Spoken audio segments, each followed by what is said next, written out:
So it started a long time ago. I'm not going to go very far back. I'm just going to start in the earlier years. So I used to always, revamp resumes for persons. My Mm-hmm. parents always used to say, "Oh, help this person. Look through the Gleaner, find them, jobs that they can A apply job. to, Mm-hmm. help them." And I realized that even back then, people always, you'd ask them, what is it that you're looking for? Because help me out here. If I'm supposed to score through and find jobs for you to apply to, I need to know what your skill set is, what are you good at, what are you looking for? And I found that persons never really had good answers to that question. Hmm. Most persons didn't know what they were good at.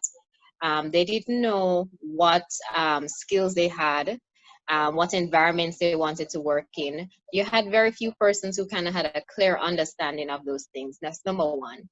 And Mm-hmm. number two, further down, this is more in 2013, I used to volunteer with a police youth group, Mountain View Police Youth Group. And I Mm-hmm. realized that there were a lot of really good people there. They were very altruistic. They were motivated. They would get stuff done for the community. And they varied in age, from age, 18 and younger up to age 35.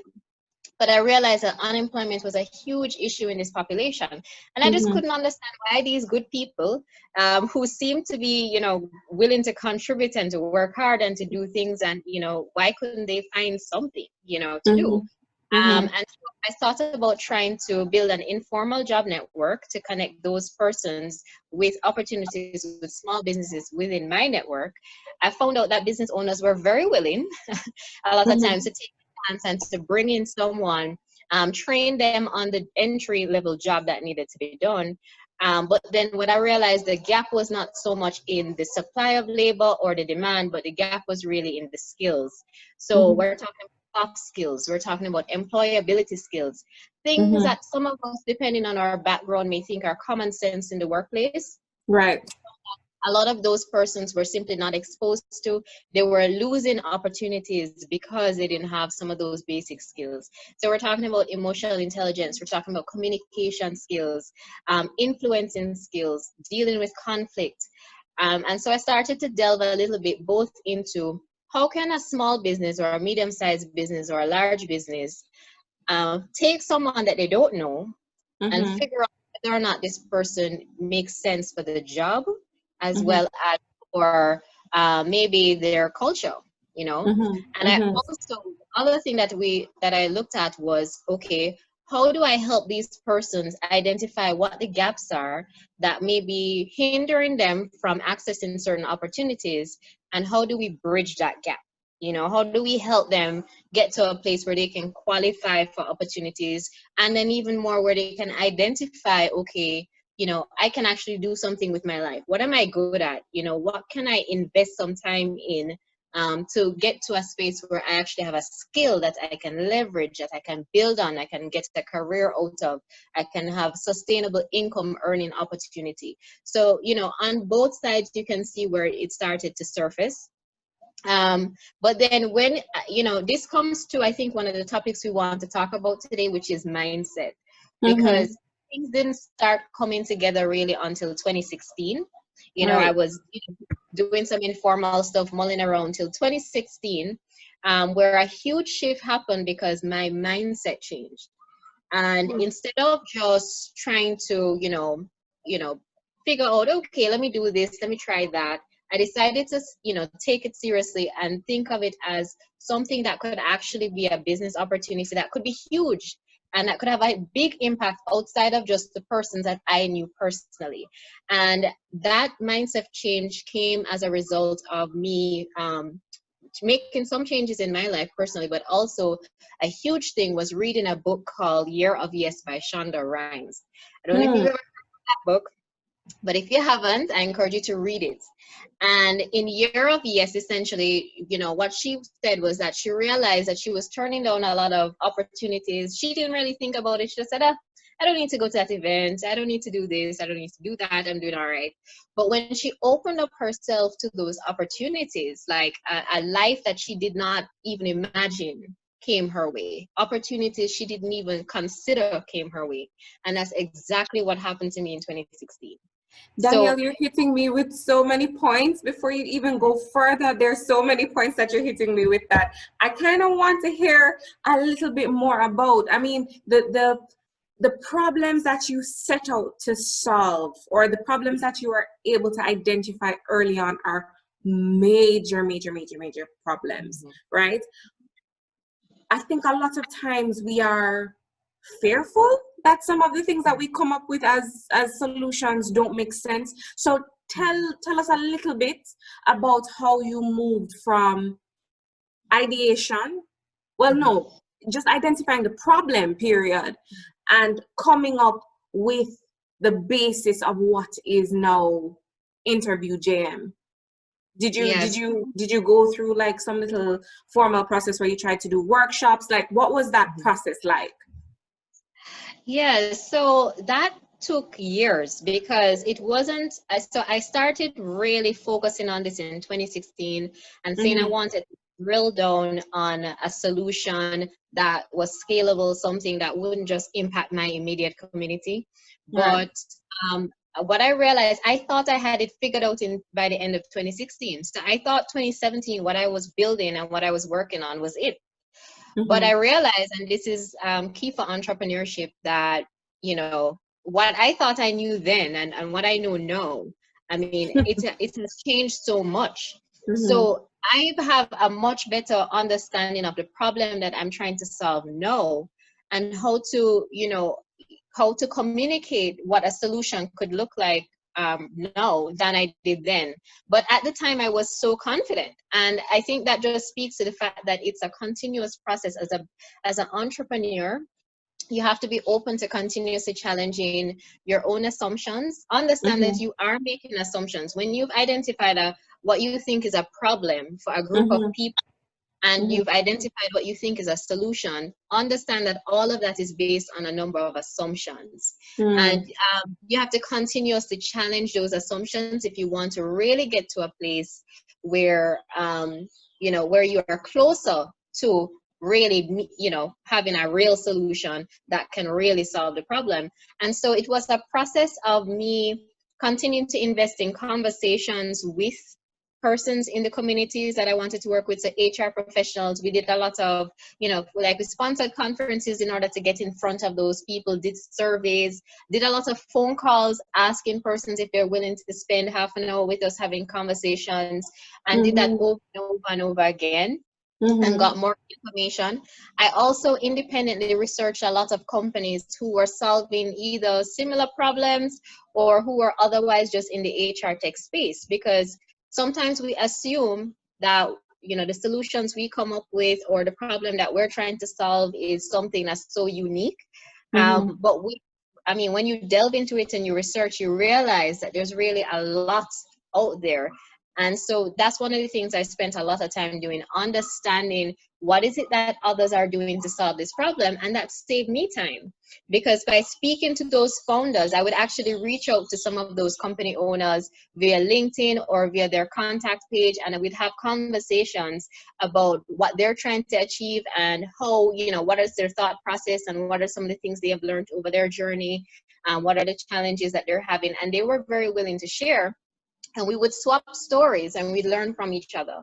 And I learned a lot from that process that I then Mm-hmm. used to refine what we focus on. So if you looked at what I presented maybe in some of those pitch competitions and things that I entered in 2016 versus what the business is now and what we've actually been able to sell and have companies pay for, it's Mm-hmm. actually very different.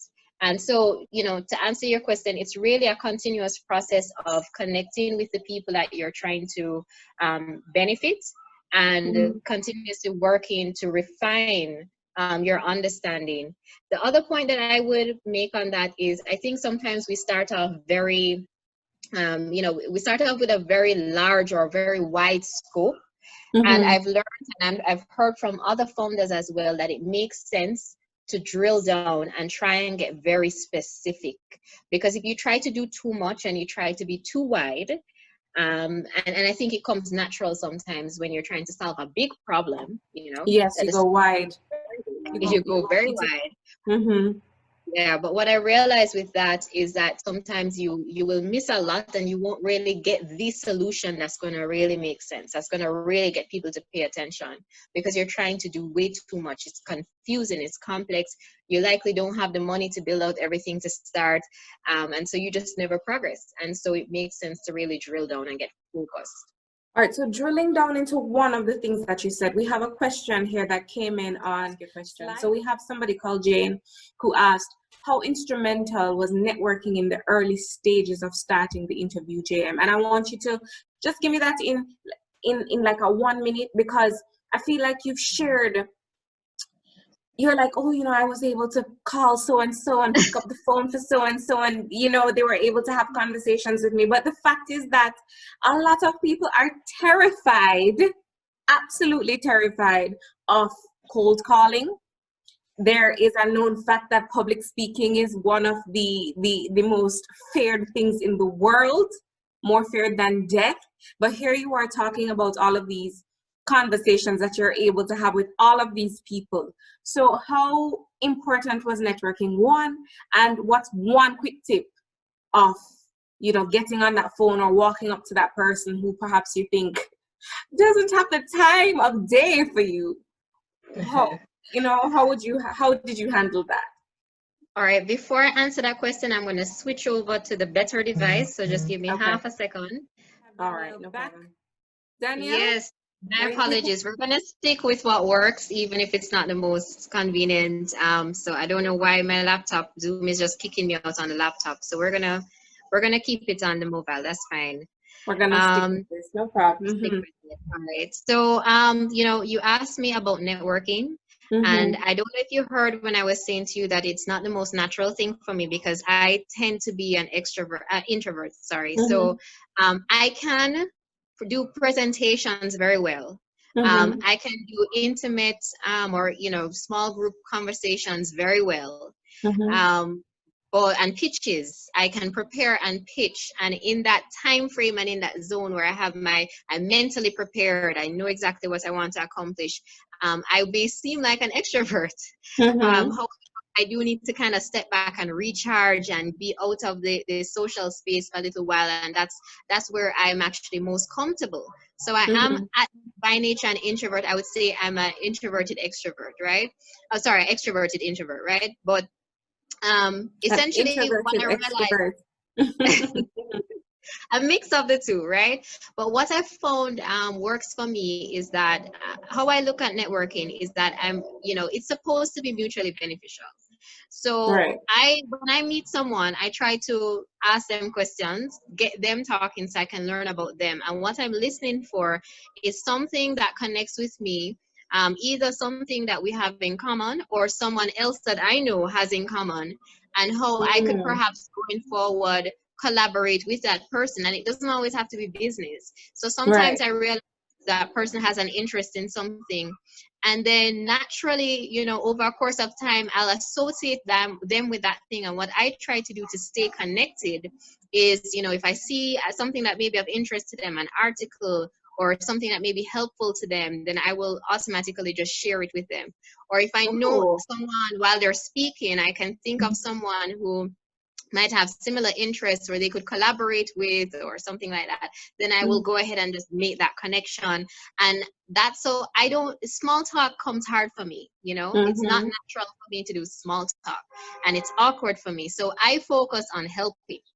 And what I found is that people naturally like you know, they like that. So they realize, wow, you know, she's really nice, she's helpful. And then automatically as well, they too, you find that there will be some reciprocation over time, or they will initiate conversations with you because they like engaging with you and they have a good experience engaging with you. So for an introvert, that's what I would recommend. Don't always look at it like you have to you know, you have to always engage in small talk, or you have to always be trying to figure out you know, how to say the right thing, and you know, always have the right answers and to be cool in conversations. Sometimes let your deeds do the talking for you. Think of how they could collaborate with someone. Think of information that you could share that may be useful, and be just altruistic and genuine and authentic, and that usually comes back to you. I will And say to say that if I had not that year read that book, Year of Yes by Shonda mm-hmm, Rhimes, I mm-hmm, would not have taken the step to do my very first pitch in public, which was at mm-hmm, Ingrid Riley's tech event that she always had in New Kingston, mm-hmm. Atoll.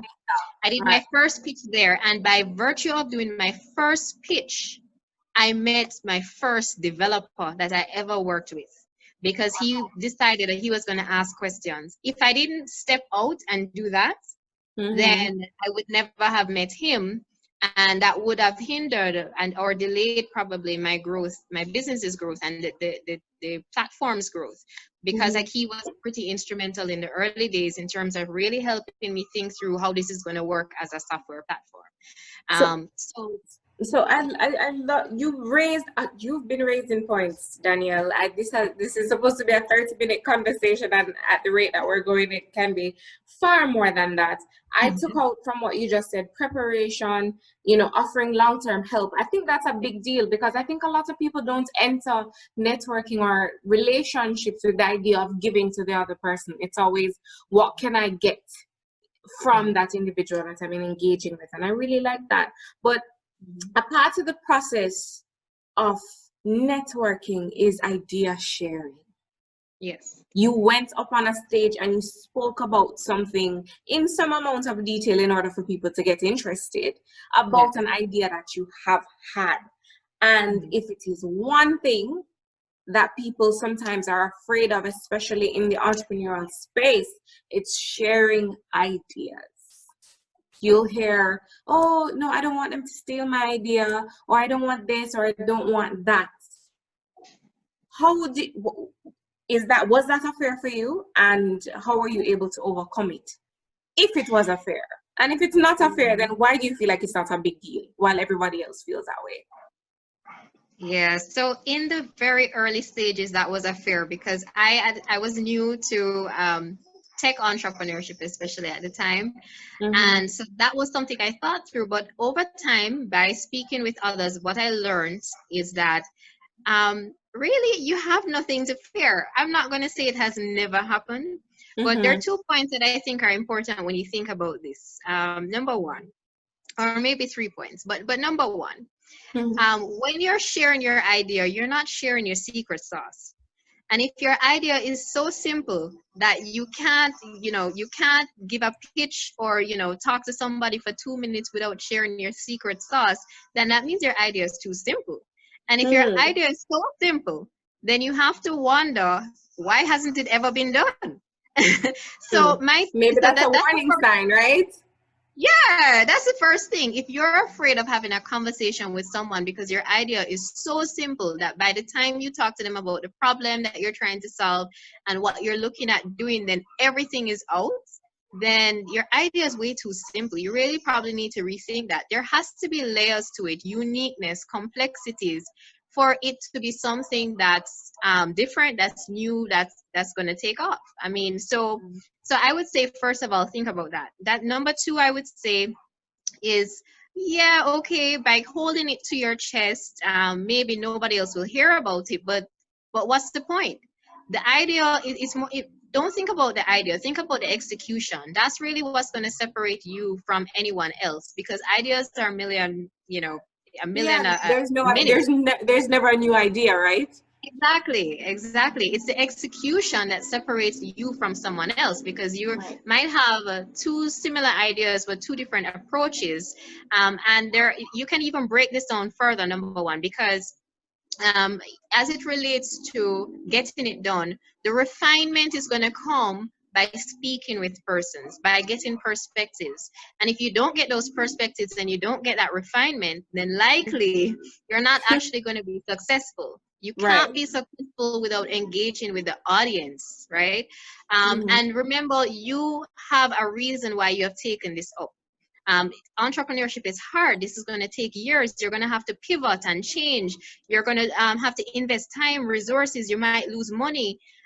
If you don't have a passion for this, then it doesn't make sense. So if someone else can just hear your idea and jump on it, it's likely that they don't have the investment. They don't have the emotional investment.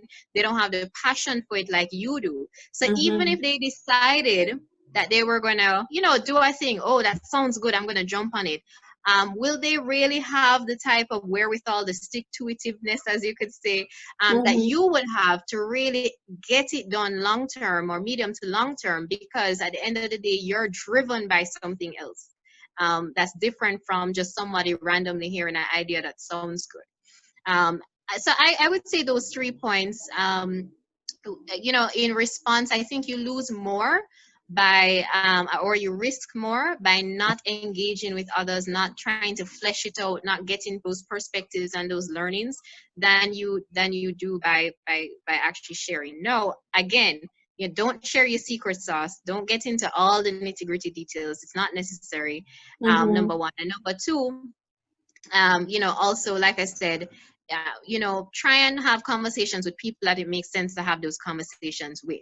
So you don't need to tell everybody. Everybody but doesn't need to know. Yeah, what's the point of that conversation? But be targeted, have a pitch ready. You always hear about the elevator pitch. So, have a 2 sentences, who are you serving? What problem are you solving? How are you solving it? And something about, that would pique the interest of the person that you're speaking with. So if it's a potential investor, what is it that you're looking out to get out of this? Is it investment or, whatever? What stage are you at?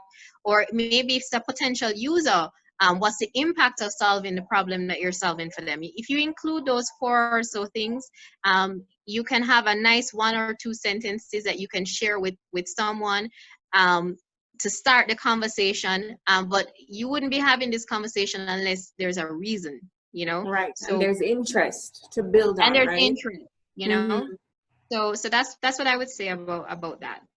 So you fantastic way of approaching it and thinking about it. Of course, you would not, it hasn't been smooth sailing for you. You said it's taken a couple of years. You have started way back 2016, you got serious about it. Obviously, there are risks with what it is that you're doing. Obviously, things don't just fall in your lap. So what do you feel has been your biggest challenge in starting the Interview Jam, and have you overcome it? How do you work on it? What has that been for you?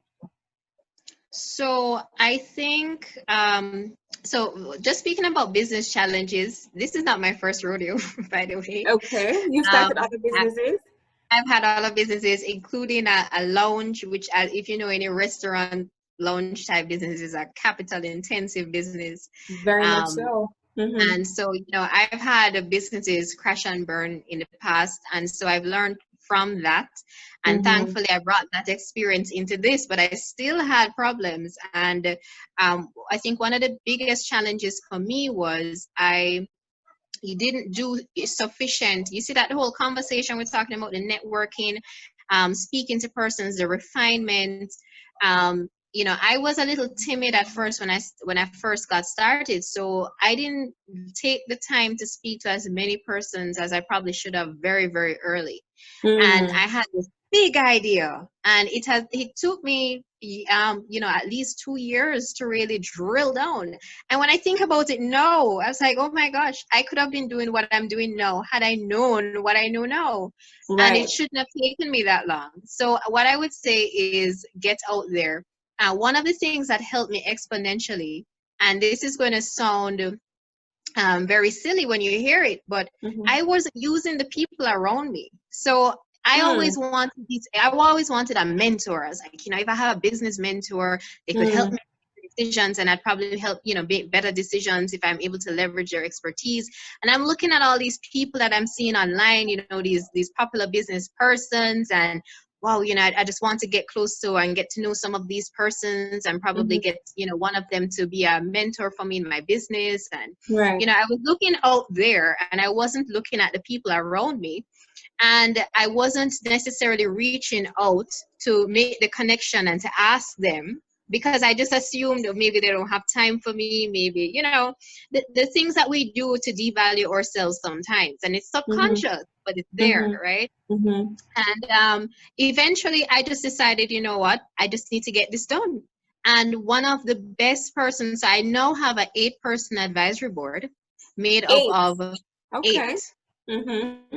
made up of persons who are they're just, they love the idea. I approach them, ask them if they would be willing to commit time to work with me on this. Mm-hmm. These persons are not persons that I pay right now. These Mm-hmm. are persons who are really contributing their time and effort and expertise to help me right now. And that only happened because one day it just clicked. I need to actually reach out and talk to people to get them, Around. to Right. ask them, Mm-hmm. Mm-hmm. would you be willing to help me work on this?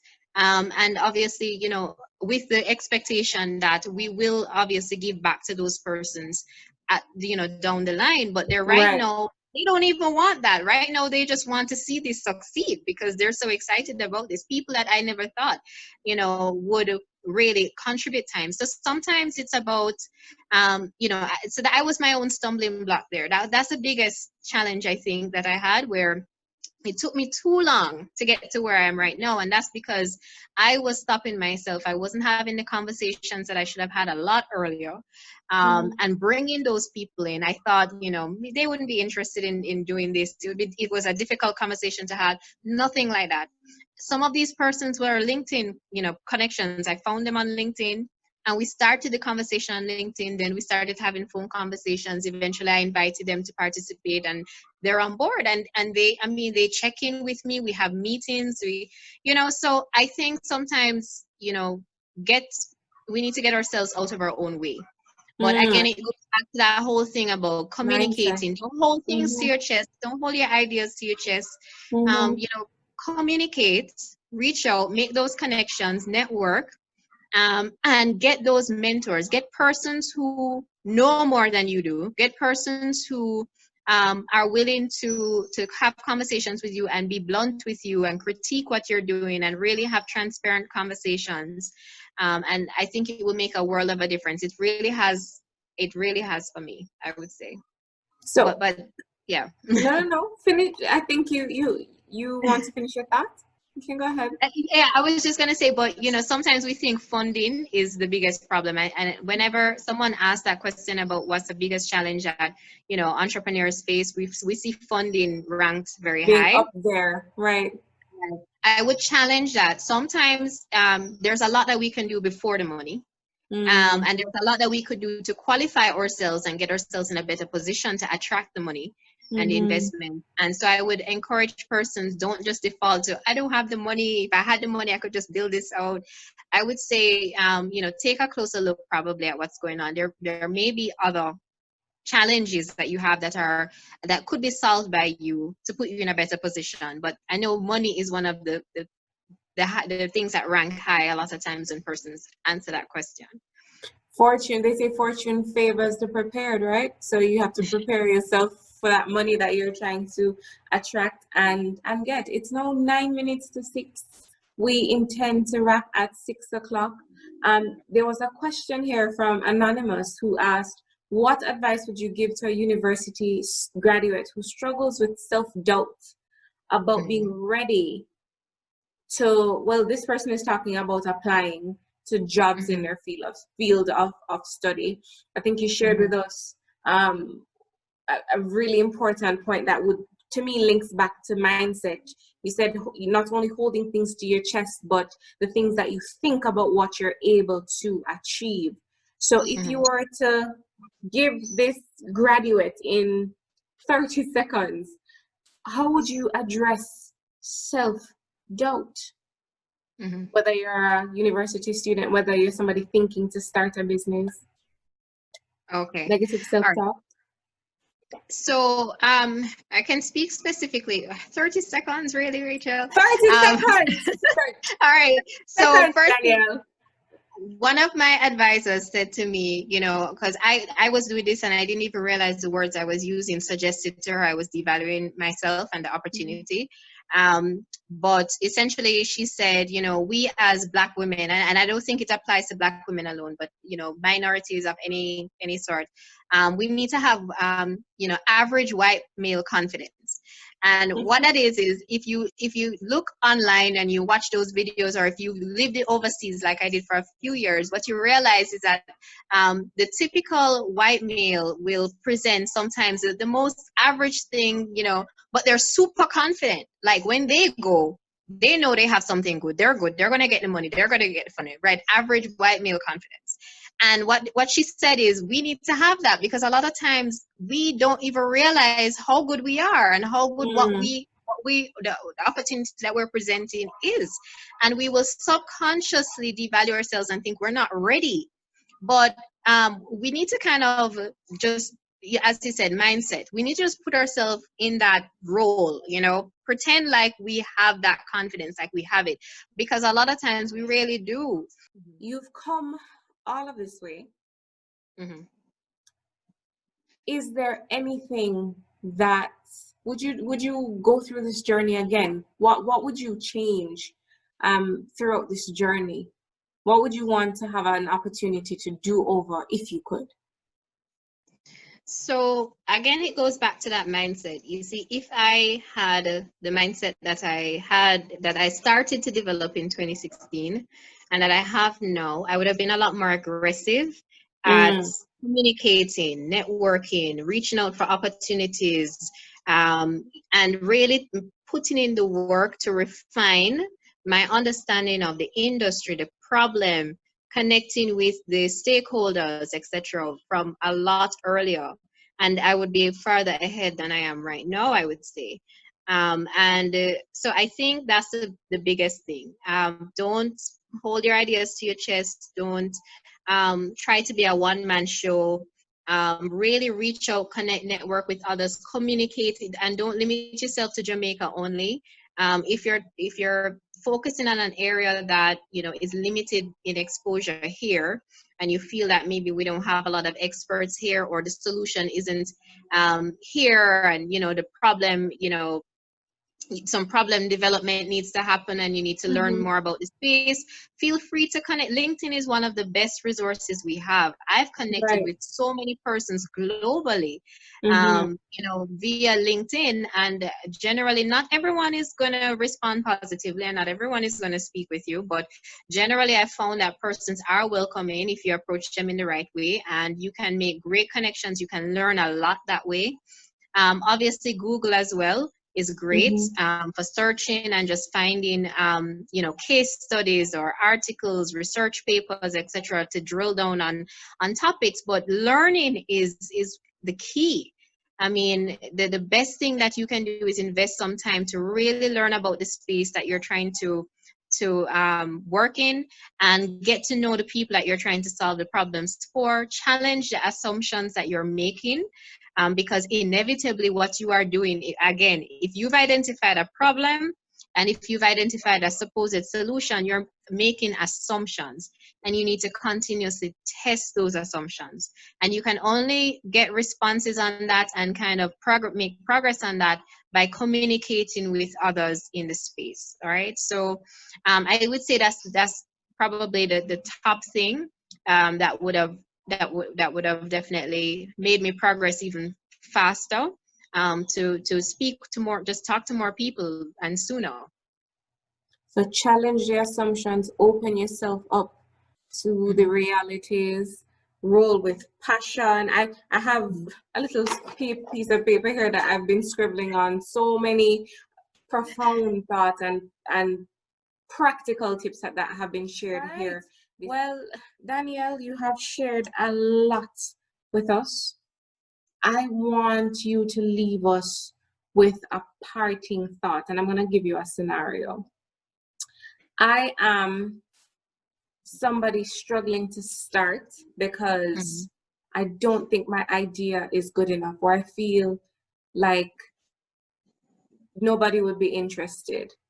What is one thing that I need to do today to challenge that assumption?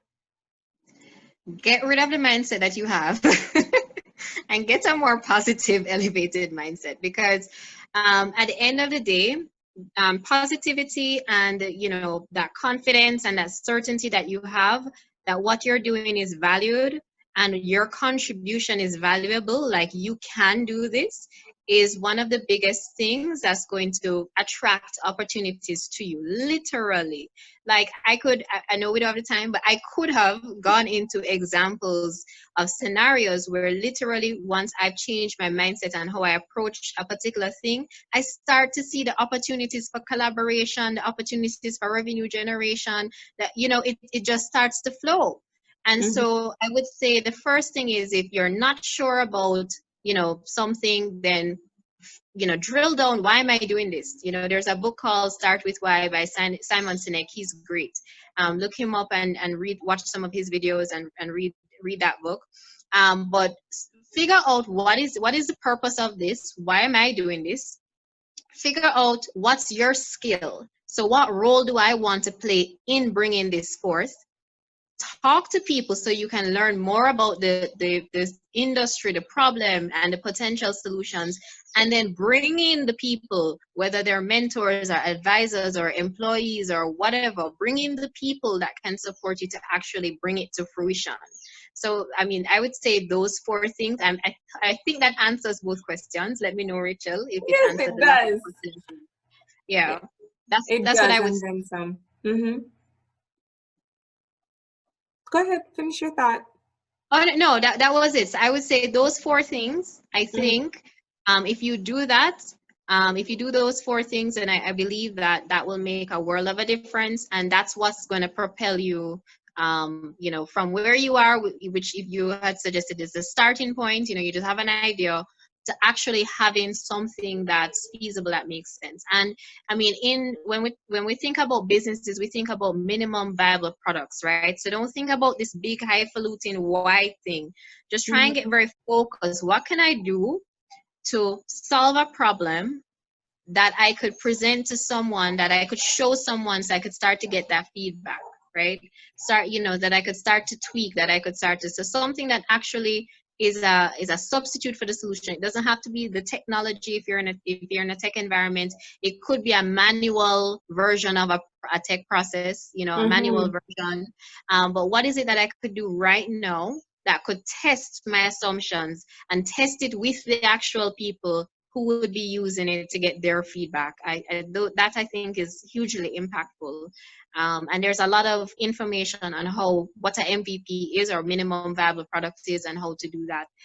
But that essentially is going to help you to be the journey, build that journey from start onward. That's how you're gonna build it out, essentially, by getting that MVP, testing it, refining it, building on it, and you can't do that without communicating with others.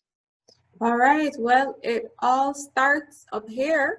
Get yourself in that average white male mindset. Thank you so much for joining us, to our speaker, Danielle Tait, who has for the past 45 minutes been dropping knowledge upon knowledge upon knowledge.